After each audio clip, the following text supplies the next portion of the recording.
fraqueza, suor demais, principalmente durante o momento da noite, o paciente começa a perder peso, dor de cabeça. Esse tipo de sintoma é um sintoma muito frequente de vários tipos de doença. Até a anemia, ela pode causar esse tipo de sintoma. No entanto, tem pacientes que começam a desenvolver esses sintomas quando eles acabam desenvolvendo o que a gente conhece como leucemia. A leucemia é muito conhecida como o câncer do sangue. E isso acontece justamente porque ela altera as células que se desenvolvem lá na medula óssea e que depois vão viajar para o sangue e se disseminar por todo o corpo. No vídeo de hoje eu vou falar para vocês sobre dois tipos de leucemias que existem, que são as leucemias crônicas, tanto a linfóide quanto a mieloide. Parecem nomes complicados, eu sei, mas eu juro para vocês que eu vou deixar tudo muito fácil de entender e você vai sair daqui quase um expert para fazer o diagnóstico de leucemia. Muito prazer, meu nome é Christian Morato, eu sou médico e você está assistindo mais um vídeo sobre saúde aqui no meu canal. Se você não quiser perder mais nenhum vídeo, é muito simples, é só você se inscrever aqui no meu canal, deixar o seu curtir, ativar o sininho de notificações e deixar o seu comentário dizendo de que cidade você está assistindo esse vídeo. Não esquece também que é muito importante compartilhar o vídeo. Clicando no botão compartilhar que está ali embaixo, você consegue mandar para qualquer pessoa esse vídeo em qualquer rede social, inclusive no WhatsApp. Bom, pessoal, as leucemias, como eu comentei para vocês ali no início, são tipos de cânceres que se desenvolvem no corpo das pessoas. E é o câncer que nós conhecemos como câncer no sangue, porque eles alteram os tipos de células que nós temos no sangue. Só para vocês entenderem, nós podemos dividir a leucemia em dois tipos, agudas e crônicas. Eu preparei aqui para vocês um materialzinho aqui do lado, para vocês acompanharem comigo, vocês entenderem bem sobre esse assunto. Basicamente, nós temos dois tipos de leucemia de acordo com a evolução delas, as agudas e as crônicas. O que significa isso? As agudas são as leucemias que se desenvolvem mais rápido, é aquilo que normalmente a gente vê na criança. A criança acaba tendo uma leucemia, um câncer no sangue, porque ela ainda é pequenininha, mas a célula ela teve uma mutação, a célula que era de um jeito mudou e virou uma célula totalmente anormal, muito rápido,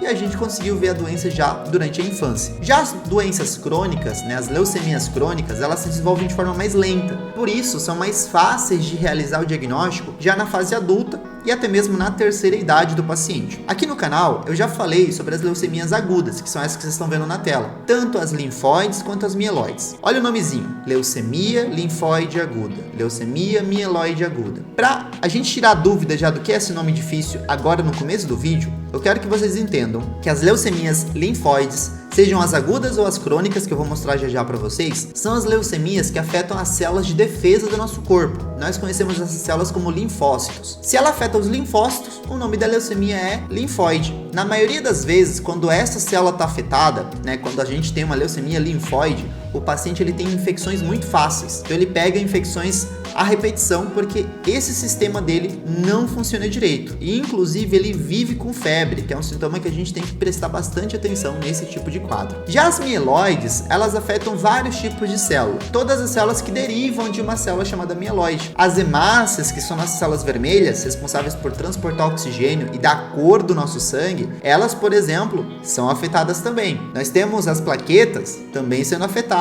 Quando a plaqueta afeta, a gente começa a sangrar, ter hemorragia, outro sintoma importante. Nós também podemos afetar outros tipos de células de defesa que já têm relação com células de defesa contra bactérias. Então, várias cadeias de células podem ser afetadas quando a parte mieloide é afetada. Então, a gente tem que lembrar que sintomas de anemia, cansaço, fadiga, palidez na pele, podem ter muita relação com uma leucemia mieloide. Mas eu não vou perder muito tempo falando dessas duas aqui, as agudas, porque eu já fiz um vídeo falando sobre leucemia aguda. Se você não viu esse vídeo, no final desse vídeo aqui eu vou deixar um card para você poder clicar e ser direcionado para o vídeo onde eu explico bem definido, bem certinho sobre as leucemias agudas, tá? Tanto linfóide quanto mieloide. O foco hoje é falar dessas duas que vocês estão vendo aqui, as crônicas. Então existe o mesmo tipo de nome, leucemia linfóide crônica, leucemia mieloide crônica. Entendam que essas leucemias se desenvolvem de forma mais lenta, mas a mesma explicação que eu dei anterior serve aqui, tá? Uma afeta a cadeia dos linfócitos, células de defesa, a outra a parte mieloide, que pega hemácia, plaqueta, pode dar hemorragia, enfim, vários sintomas diferentes. Eu quero falar primeiro para vocês sobre a leucemia mieloide crônica. A leucemia mieloide crônica ela é mais rara, ela aparece só entre 15 a 20% dos casos de leucemias nos adultos, tá?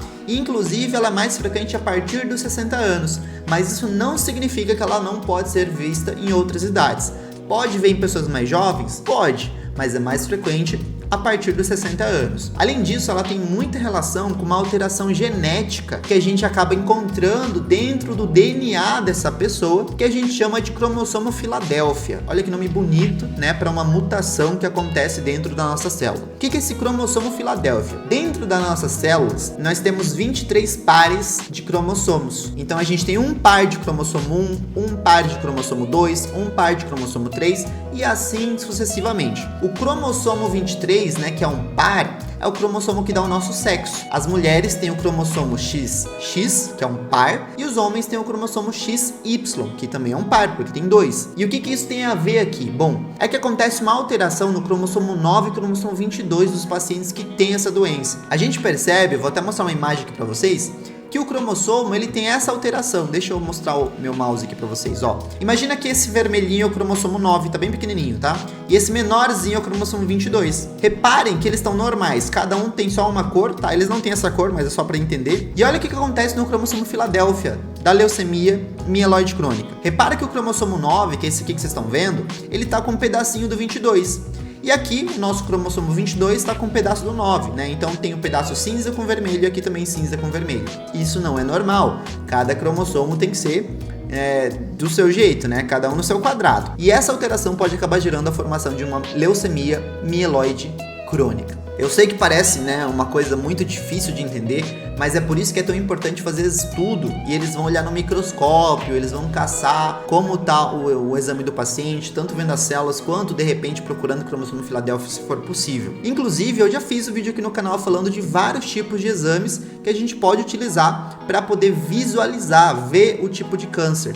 No final do vídeo também vou deixar para vocês quais são esses exames que a gente pode realizar, né? Vou deixar um card para vocês clicarem e descobrirem sobre esses exames. Já no caso da leucemia linfóide crônica, ela é a leucemia mais frequente nos adultos. Ela é mais comum, adultos ocidentais, que no caso somos nós. Ela corresponde aproximadamente a 1/3 dos casos de leucemia que aparecem nos adultos. Além disso, é importante saber que mais ou menos a faixa de diagnóstico é a partir dos 70 anos, e quanto mais velha a pessoa for, mais fácil se desenvolve essa doença no corpo dela. Só que abaixo dos 40 anos já é um caso muito raro de encontrar essa doença se desenvolvendo no corpo de alguém. E quando falamos de sintomas de leucemia, seja a mieloide ou a linfóide, eu separei uma lista aqui para vocês que eu gostaria de comentar um pouquinho sobre cada um desses sintomas que, bom, as pessoas às vezes sentem e acham que é algo leve, mas na verdade pode ser uma dessas duas doenças aqui. Lembrando, são doenças mais frequentes em pessoas adultas, né? Lembra que nós falamos ali, a partir dos 60 anos, 70 anos, a gente tem que ficar de olho nesses sintomas. O primeiro sintoma aqui é o cansaço, né? Fadiga, pessoal. Se a pessoa ela vive cansada, ela não tem energia, não tem disposição para fazer as coisas, a gente pode pensar nessa doença. Lembrando que isso aqui é um sintoma geral. Fadiga pode aparecer em várias doenças. Pode aparecer também na anemia, pode aparecer no hipotireoidismo, né? Quando a sua tireoide não funciona direito. Pode aparecer também no hipertireoidismo, porque a pessoa tá com a tireoide trabalhando demais, produzindo muito hormônio, e isso deixa ela cansada. Então tem um monte de doença que tem a fadiga ali no meio, tá? Mas é importante a gente citar esse sintoma. O outro sintoma que a gente vê é a palidez, né? Então, principalmente naquela leucemia mieloide, como eu ensinei pra vocês. O paciente com leucemia mieloide, ele começa a ter anemia. E a palidez, né, a coloração mais esbranquiçada ali de peles e mucosas, principalmente a região da esclera do olho, podem ter relação com essa doença. Sudorese noturna é outro sintoma, né? O paciente começa a ter produção de suor aumentada durante o período noturno. Às vezes ele acorda e diz que o lençol dele, a cama dele está toda encharcada, principalmente no período noturno. Inclusive, a sudorese noturna é um dos sintomas cardinais de doenças cancerígenas e até mesmo de tuberculose, tá? Às vezes o paciente tem uma sudorese noturna ou vespertina, a gente também tem que pensar em tuberculose, principalmente se ele tiver sintoma respiratório de tosse com catarro há mais de 3 meses. Outro sintoma importante, afinal de contas estamos falando de câncer, é a perda de peso. Perda de peso que inclusive ela se apresenta na maioria dos cânceres que se desenvolvem pelo corpo. Tem muito paciente que desenvolve uma sensação de plenitude, né, na região do estômago. O que significa isso? Que o paciente começa a ter falta de apetite. O paciente paciente ele não tem fome mais para comer porque ele sente que o estômago dele tá cheio o tempo todo, né? Isso significa plenitude. Então ele sente que o estômago dele tá sempre cheio e ele não tem mais vontade nem de comer mais por causa disso. É como se ele vivesse de estômago cheio. Outro sintoma que a gente tem ali é a dor nas articulações e dor nos ossos. Sintoma que não é muito específico dessa doença, mas pode aparecer. Quando o paciente começa a ter dor nas articulações, a gente pode pensar, ainda mais na terceira idade, a gente pode pensar em muita coisa, artrose, artrite reumatoide, lúpus, enfim, tem muita doença que pode ter relação com isso, mas é importante a gente salientar que esses sintomas podem aparecer também nas leucemias. E outro sintoma que eu deixei para vocês, que inclusive eu citei durante o vídeo, são as infecções frequentes, né? O paciente, principalmente que tem aquela leucemia linfóide, no entanto, na mieloide também pode aparecer. Lembrem-se que a mieloide também afeta outras cadeias de células de defesa, não é só a linfóide que tem essa relação com a nossa imunidade. Eu espero que vocês tenham gostado desse vídeo. Se vocês gostaram, por favor, me deixem saber ali no campo de comentários o que vocês acharam, gostaram, não gostaram. Se vocês têm algum tipo de parente que já teve essa doença, conhecem alguém, deixa ali no campo de comentário, tá? Inclusive, pessoal, não esquece de curtir o vídeo. Curtir o vídeo é muito importante, isso ajuda o vídeo a ser entregue para mais pessoas e a gente consegue salvar mais vidas, informar mais pessoas, deixar as pessoas atentas a sintomas que podem aparecer no corpo delas. Eu vou ficando por aqui, mas antes de ir embora, eu vou deixar recomendado 2 videozinhos aqui no lado, que eu comentei que eu ia deixar, né? Os vídeos ali de leucemia e o outro fugiu da minha cabeça. Não lembro qual que eu ia deixar, mas vai estar aparecendo aí para vocês. Nunca se esqueçam que conhecimento é poder. Tchau!